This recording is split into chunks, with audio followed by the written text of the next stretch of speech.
Hi students, myself Sonia Mary. Today we are discussing about the scheduling algorithm, session 2. Let us start the session. Okay. In the last session we discussed about two types of scheduling algorithm.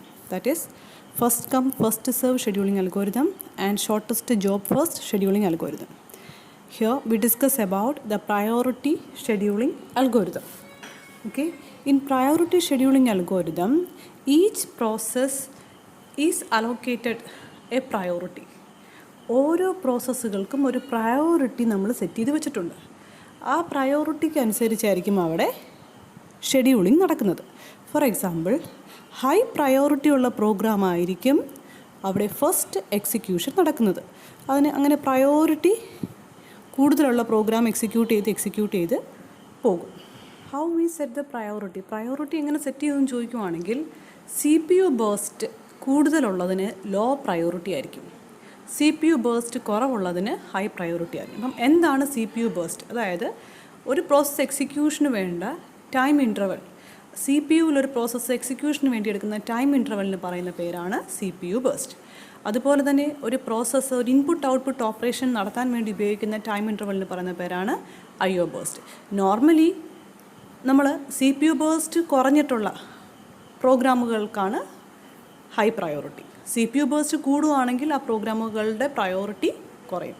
Scheduling അൽഗോരിതത്തിൽ ഓരോ പ്രോസസ്സുകൾക്കും ഒരു priority set ചെയ്തിട്ടുണ്ട്. Higher the priority ആണെങ്കിൽ അത് first execute ചെയ്യും. Here there are 5 processes. 5 പ്രോസസ്സുകളുണ്ട്. പ്രോസസ്സുകളുടെ പേര് P1, P2, P3, P4, P5. ഈ ഓരോ പ്രോസസ്സിനും ഉള്ള CPU ബേസ്റ്റ് ടൈം അവിടെ നമ്മൾ കൊടുത്തിട്ടുണ്ട്. 10, 1, 2, 1, 5. ഇനി അതിനോടൊപ്പം ഒരു തേർഡ് കോളവും കൂടെ ആഡ് ചെയ്തിട്ടുണ്ട്. ആ കോളത്തിന് പറയുന്ന പേരാണ് പ്രയോറിറ്റി. അവിടെ നമ്മൾ സിസ്റ്റം ഡിഫൈൻഡ് ആയിട്ട് പ്രയോറിറ്റി സെറ്റ് ചെയ്ത് വെച്ചിരിക്കുവാണ്. അവിടെ നമുക്ക് പ്രയോറിറ്റി P1 പ്രോസസ്സിൻ്റെ പ്രയോറിറ്റി 3 ആണ്, P2വിൻ്റെ പ്രയോറിറ്റി 1 ആണ്. അപ്പം എക്സിക്യൂഷൻ നടക്കുമ്പം പ്രയോറിറ്റി 1 ഉള്ള ആളെയാണ് ഫസ്റ്റ് എക്സിക്യൂട്ട് ചെയ്യുന്നത്. ദെൻ 2 പ്രയോറിറ്റി 2 ഉള്ളത്. അപ്പോൾ ഈ ഒരു എക്സാമ്പിൾ നമ്മൾ ശ്രദ്ധിക്കുവാണെങ്കിൽ പ്രയോറിറ്റി 1 ഉള്ള പ്രോസസ്സ് ഏതാണ്? P2 ആണ്. ദെൻ പ്രയോറിറ്റി 2 ഉള്ളത് P5. ദെൻ പ്രയോറിറ്റി 3 ഉള്ളത് P1, പ്രയോറിറ്റി 4 ഉള്ളത് P3. അപ്പം ഈ ഓർഡർ പ്രയോറിറ്റിയുടെ ഓർഡറിനനുസരിച്ചായിരിക്കും ഇവിടെ ഓരോ പ്രോസസ്സുകളെയും നമ്മൾ എക്സിക്യൂട്ട് ചെയ്യാറുള്ളത്. അപ്പോൾ ആ ഗാങ് ചാർട്ട് ശ്രദ്ധിക്കുവാണെങ്കിൽ നമുക്ക് ഫസ്റ്റ് വൺ P2വിൻ്റെ പ്രയോറിറ്റി 1 ആയതുകൊണ്ടാണ് P2 അവിടെ എക്സിക്യൂട്ട് ചെയ്തത്. ദെൻ സെക്കൻഡ് പ്രയോറിറ്റി വന്നത് ആർക്കാണ്? P5. അപ്പം ഓർഡർ അവിടെ നോക്കി ഓരോ പ്രോഗ്രാമുകളെയും എക്സിക്യൂട്ട് ചെയ്യും. പ്രയോറിറ്റി ഷെഡ്യൂളിംഗ് അൽഗോരിതം നേരിടുന്ന ഒരു പ്രോബ്ലത്തെക്കുറിച്ചാണ് നമ്മളിനി ഡിസ്കസ് ചെയ്യാൻ പോകുന്നത്. അതായത് ഇൻഡെഫിനിറ്റ് ബ്ലോക്കിംഗ് ഓർ സ്റ്റാർവേഷൻ എന്നാണ് ആ പ്രോബ്ലത്തിൻ്റെ പേര്. അപ്പോൾ എന്താണതെന്ന് നോക്കാം. CPUവിൽ അറൈവ് ചെയ്യുന്ന എല്ലാ പ്രോസസ്സുകൾക്കും പ്രയോറിറ്റി കൂടുതലാണെങ്കിൽ പ്രയോറിറ്റി ഷെഡ്യൂളിംഗ് അൽഗോരിതമാണ് നമ്മൾ ഉപയോഗിക്കുന്നതെങ്കിൽ ഈ പ്രയോറിറ്റി കൂടിയ പ്രോഗ്രാമുകൾക്ക് മാത്രം അവിടെ എക്സിക്യൂഷൻ നടക്കും. അതായത് അപ്പോൾ പ്രയോറിറ്റി കുറഞ്ഞ പ്രോഗ്രാമുകൾ ഒരിക്കലും നടക്കത്തില്ല, എക്സിക്യൂഷൻ നടക്കത്തില്ല. അതായത് CPUവിനെ കിട്ടാതെ വരും. അപ്പോൾ ഈ ലോ പ്രയോറിറ്റി പ്രോഗ്രാമിൻ്റെ നേരിടുന്ന ഒരു പ്രോബ്ലമാണ് starvation or indefinite blocking. Priority based അൽഗോരിതത്തിൽ ലോ പ്രയോറിറ്റി പ്രോഗ്രാമുകൾക്ക് ഹൈ പ്രയോറിറ്റി പ്രോഗ്രാമുകൾ കൂടുതലായി വരുമ്പോൾ ലോ പ്രയോറിറ്റി പ്രോഗ്രാമുകൾക്ക് ഒരിക്കലും CPU അവൈലബിൾ ആവത്തില്ല. അപ്പോൾ അവർ നേരിടുന്ന പ്രോബ്ലമാണ് indefinite blocking or starvation. A solution to the problem of indefinite blocking or starvation is aging. അപ്പം ഇൻഡെഫിനിറ്റ് ആയിട്ടൊരു പ്രോഗ്രാമിനെ ബ്ലോക്ക് ചെയ്യുമ്പോൾ അതിൻ്റെ ഒരു സൊല്യൂഷനായിട്ട് നമ്മൾ കൺസിഡർ ചെയ്യുന്ന ഒരു ടെക്നിക്കാണ് ഏജിങ്. അപ്പം ഏജിങ് എന്താണെന്ന് ചോദിച്ചാൽ it's a technique that is used for gradually increasing the priority of the process that wait in the system for a long time. അതായത് പ്രയോറിറ്റി 5 ഉള്ളൊരു പ്രോഗ്രാം കൂടുതൽ സമയം അവിടെ വെയിറ്റ് ചെയ്യുകയാണെങ്കിൽ അതിൻ്റെ പ്രയോറിറ്റി കുറച്ച് കൂട്ടിക്കൊടുക്കുന്നു. അതായത് കുറേ ടൈമിനനുസരിച്ച് ആ പ്രയോറിറ്റി ബിക്കംസ് 4. ദെൻ പിന്നെയും അത് കൂടുതൽ ടൈം വെയിറ്റ് ചെയ്യേണ്ടി വരികയാണെങ്കിൽ അതിൻ്റെ പ്രയോറിറ്റി നമ്മൾ കൂട്ടുകയാണ്. 4നെ മാറ്റി അവിടെ എത്ര ആക്കുകയാണ്? പ്രയോറിറ്റി 3. ഇങ്ങനെ ഒരു പ്രോസസ്സിൻ്റെ പ്രയോറിറ്റി കൂട്ടിയെടുക്കുന്ന ടെക്നിക്കിന് പറയുന്ന പേരാണ് ഏജിങ്. ഓക്കെ. അപ്പോൾ ഈ സെക്ഷനിൽ നമ്മൾ ഇൻഡെഫിനിറ്റ് ബ്ലോക്കിംഗ് എന്താണ്, സ്റ്റാർവേഷൻ എന്താണെന്ന് പഠിച്ചു. ഈ പ്രോബ്ലം ഇൻഡെഫിനിറ്റ് ബ്ലോക്കിംഗ് അല്ലെങ്കിൽ സ്റ്റാർവേഷൻ നേരിടുന്നത് ലോ പ്രയോറിറ്റി പ്രോഗ്രാമുകൾക്കാണ്. അപ്പോൾ ഇതിൻ്റെ പ്രയോറിറ്റി കൂട്ടാൻ വേണ്ടി ഉപയോഗിക്കുന്ന ഒരു ടെക്നിക്കിന് പറയുന്ന പേരാണ് ageing. Okay, round Robin scheduling or it is also known as RR scheduling. ഈ ഷെഡ്യൂളിംഗ് അൽഗോരിതം സ്പെഷ്യലായിട്ട് ഡിസൈൻ ചെയ്തിരിക്കുന്നത് ടൈം ഷെയറിംഗ് സിസ്റ്റംസിന് വേണ്ടിയിട്ടാണ്. എന്താണ് ടൈം ഷെയറിംഗ് സിസ്റ്റം എന്ന് നമ്മൾ പ്രീവിയസ് സെക്ഷൻസിൽ ഡിസ്കസ് ചെയ്തിട്ടുണ്ടായിരുന്നു.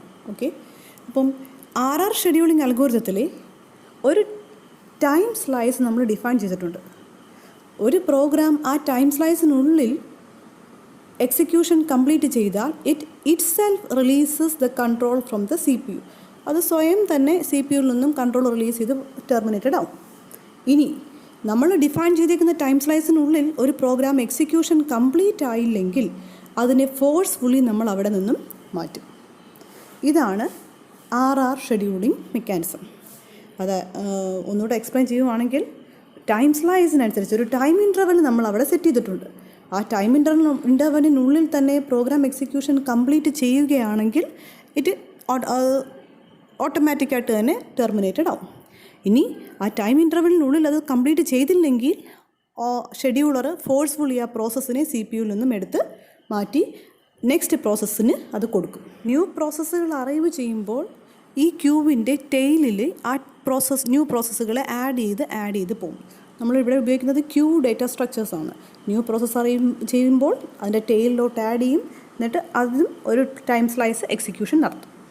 Here we discuss an example. Consider the processes P1, P2, P3 arrive at time 0. Time 0-ൽ P1, P2, P3 എന്ന് 3 പ്രോസസ്സുകൾ അറൈവ് ചെയ്തു. P1 എന്ന് പറഞ്ഞ പ്രോസസ്സിൻ്റെ ബേഴ്സ് ടൈം 24 മില്ലി സെക്കൻഡ് ആണ്. P2-ൻ്റെ ബേഴ്സ് ടൈം 3 മില്ലി സെക്കൻഡ്. P3-യുടെ burst time 3 millisecond. Then ഇവിടുത്തെ ടൈം സ്ലൈസ് അല്ലെങ്കിൽ ടൈം ക്വാണ്ടം നമ്മൾ ഡിഫൈൻ ചെയ്തിരിക്കുന്നത് 4 മില്ലി സെക്കൻഡ് ആണ്. ഫോർ എക്സാമ്പിൾ, P1-ന് 24 മില്ലി സെക്കൻഡ്സ് ഉണ്ടെങ്കിൽ മാത്രമേ എക്സിക്യൂഷൻ കംപ്ലീറ്റ് ചെയ്യാൻ പറ്റൂ. P1 FIFO ക്യൂ ആയതുകൊണ്ട് നമ്മൾ ഫസ്റ്റ് P1 എന്ന് പറഞ്ഞ പ്രോഗ്രാമിനെ CPU-യിൽ എക്സിക്യൂഷന് വേണ്ടി കൊടുത്തു. P1 4 മില്ലി സെക്കൻഡ് എന്ന ടൈം സ്ലൈസ് എക്സിക്യൂഷൻ കംപ്ലീറ്റ് ചെയ്ത് കഴിഞ്ഞാൽ P1-നെ ഫോഴ്സ്ഫുള്ളി നമ്മൾ CPU-യിൽ നിന്നും മാറ്റും. എന്നിട്ട് P2 എന്ന് പറഞ്ഞ പ്രോസസ്സിനെ നമ്മൾ CPU-ന് കൊടുക്കും. ഇവിടെയും P2-നും ടൈം സ്ലൈസ് 4 മില്ലി സെക്കൻഡ് ആണ്. പക്ഷേ ഇവിടെ ബേഴ്സ് ടൈം 3 മില്ലി സെക്കൻഡ് ആയതുകൊണ്ട് 3 മില്ലി സെക്കൻഡ് കഴിയുമ്പോഴത്തേക്കും P2 എക്സിക്യൂഷൻ കംപ്ലീറ്റ് ചെയ്യും. അപ്പോൾ ഓട്ടോമാറ്റിക്കായിട്ട് തന്നെ അടുത്ത പ്രോസസ്സായ P3-ക്ക് എക്സിക്യൂഷൻ കിട്ടും. CPU-ൽ എക്സിക്യൂഷനുള്ള സ്പേസ് കിട്ടും. ദെൻ P3-ക്കും ടൈം സ്ലൈസ് 4 ആണ്. പക്ഷേ P3-യുടെ ബേഴ്സ് ടൈം 3 മില്ലി സെക്കൻഡ് ആയതുകൊണ്ട് 3 മില്ലി സെക്കൻഡ് കഴിയുമ്പോൾ P3-യും സക്സസ്ഫുള്ളായിട്ട് കംപ്ലീറ്റ് ചെയ്യും. അപ്പോൾ ഓട്ടോമാറ്റിക്കായിട്ട് ഇനി റെഡി ക്യൂവിൽ മറ്റ് പ്രോഗ്രാംസ് ഇല്ലാത്തത് കൊണ്ട് ആർക്ക് വീണ്ടും ടേൺ കിട്ടും? P1 എന്ന് പറയുന്ന പ്രോസസ്സിന് ടേൺ കിട്ടും. Already P1 4 millisecond execute ചെയ്തു. അതിന് ടോട്ടൽ എക്സിക്യൂഷൻ നടത്താൻ വേണ്ട സമയം 24 ആണ്. 24-ൽ നിന്ന് 4 മില്ലി സെക്കൻഡ് എക്സിക്യൂഷൻ കഴിഞ്ഞാൽ ദ റിമൈനിങ് 20 മില്ലി സെക്കൻഡ്സ് അത് എക്സിക്യൂഷൻ നടത്തിക്കൊണ്ടേയിരിക്കും. ടൈം സ്ലൈസ് എക്സ്പയർ ചെയ്യുമ്പം മറ്റ് പ്രോസസ്സുകൾ ഇല്ലെങ്കിൽ എഗെയിൻ P1-ന് അവിടെ എക്സിക്യൂഷൻ കണ്ടിന്യൂ ചെയ്യാൻ പറ്റും. റൗണ്ട് റോബിൻ ഷെഡ്യൂളിംഗ് അൽഗോരിതത്തിൻ്റെ ഗാൻ ചാർട്ട് എങ്ങനെയാണ് ഡ്രോ ചെയ്തിരിക്കുന്നതെന്ന് നമുക്കൊന്ന് അനലൈസ് ചെയ്യാം. P1 എന്ന് പറയുന്ന process P2, P3 time 0-ലാണ് arrive ചെയ്തത്. P1 ഫസ്റ്റ് വന്നതുകൊണ്ട് നമ്മൾ ഫിഫോ മാനർ ആയതുകൊണ്ട് P1-ന് നമ്മൾ എക്സിക്യൂഷൻ സ്റ്റാർട്ട് ചെയ്തു. ഇവിടുത്തെ ടൈം സ്ലൈസ് 4 മില്ലി സെക്കൻഡ് ആയതുകൊണ്ട് 4 മില്ലി സെക്കൻഡ് കഴിഞ്ഞപ്പോൾ P1 എന്ന് പറയുന്ന പ്രോസസ്സിനെ നമ്മൾ ഫോഴ്സ്ഫുള്ളി എടുത്തു മാറ്റി. അതായത് 24 മില്ലി സെക്കൻഡ് ടോട്ടൽ ഉണ്ടെങ്കിൽ മാത്രമേ P1 എക്സിക്യൂഷൻ കംപ്ലീറ്റ് ചെയ്യത്തുള്ളൂ.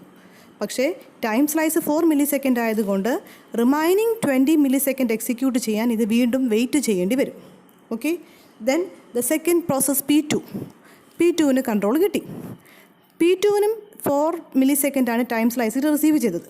പക്ഷേ P2-ൻ്റെ ബേഴ്സ് ടൈം 3 മില്ലി സെക്കൻഡ്സ് ആയതുകൊണ്ട് after 3 minutes it releases its control from the CPU. അപ്പോൾ 4th മില്ലി സെക്കൻഡിലാണ് P2-ന് കൺട്രോൾ കിട്ടിയതെങ്കിലും അത് 3 മില്ലി സെക്കൻഡാണ് അതിൻ്റെ ബേഴ്സ് ടൈം ആയതുകൊണ്ട് 4 + 3 7th മില്ലി സെക്കൻഡിൽ P2 എക്സിക്യൂഷൻ കംപ്ലീറ്റ് ചെയ്തു. ദെൻ P3-യുടെ ബേഴ്സ് ടൈം 3 മില്ലി സെക്കൻഡാണ്. P3 7 മില്ലി സെക്കൻഡ് വെയിറ്റ് ചെയ്തപ്പോൾ ത്രീക്ക് CPU ലഭിച്ചു. അപ്പോൾ P3 4 മില്ലി സെക്കൻഡാണ് നമ്മുടെ ടൈം സ്ലൈസ് എങ്കിലും ബേഴ്സ്റ്റ് ടൈം 3 ആയതുകൊണ്ട് 7 + 3 10 മില്ലി സെക്കൻഡ് ആകുമ്പോഴത്തേക്കും P3യുടെ എക്സിക്യൂഷനും അവിടെ കംപ്ലീറ്റ് ആയി. ഇനി മറ്റ് പ്രോസസ്സുകളൊന്നും ക്യൂവിൽ ഇല്ലാത്തത് കൊണ്ട് കൺട്രോൾ ആർക്കും വീണ്ടും P1 കിട്ടും. ഓക്കെ, ഇപ്പോൾ P1 ഇപ്പോൾ എത്ര നേരം വെയിറ്റ് ചെയ്തു എന്ന് ചോദിച്ചാൽ 4 മില്ലി സെക്കൻഡ് എക്സിക്യൂഷൻ കഴിഞ്ഞിട്ട് പിന്നെ P1 എക്സിക്യൂഷന് കിട്ടിയത് 10th മില്ലി സെക്കൻഡാണ്. അപ്പോൾ 10 - 4 6 മില്ലി സെക്കൻഡ്സ് P1 വെയിറ്റ് ചെയ്യേണ്ടി വന്നു. ഓക്കെ, P2 വെയിറ്റ് ചെയ്യേണ്ടി വന്നത് 4 മില്ലി സെക്കൻഡ്സാണ്. P3 വെയിറ്റ് ചെയ്യേണ്ടി വന്നത് 7 മില്ലി സെക്കൻഡ്സാണ്. അപ്പം ആവറേജ് വെയിറ്റിംഗ് ടൈം എങ്ങനെ കാൽക്കുലേറ്റ് ചെയ്യും? ഈ 3 പ്രോസസ്സുകളുടെയും വെയിറ്റിംഗ് ടൈം ആഡ് ചെയ്തിട്ട് ഡിവൈഡഡ് ബൈ 3 ഇവിടെ 3 പ്രോസസ്സ് ഉള്ളത് കൊണ്ടാണ് ഡിവൈഡഡ് ബൈ 3 നമ്മൾ ചെയ്തത്. അപ്പോൾ 5.66 മില്ലി സെക്കൻഡ് എക്സിക്യൂഷൻ അവിടെ മില്ലി സെക്കൻഡാണ് അവിടുത്തെ average waiting time. Activity section, ഇവിടെ 4 ക്വസ്റ്റ്യൻസ് തന്നിട്ടുണ്ട്. ആ 4 ക്വസ്റ്റ്യൻസിൻ്റെ ആൻസേഴ്സ് എഴുതുക. പിക്ക് നമ്മുടെ ഒഫീഷ്യൽ വാട്സപ്പ് ഗ്രൂപ്പിലേക്ക് സെൻഡ് ചെയ്യുക. അതിനനുസരിച്ച് നമ്മൾ അറ്റൻഡൻസ് മാർക്ക് ചെയ്യുന്നതായിരിക്കും. Thank you.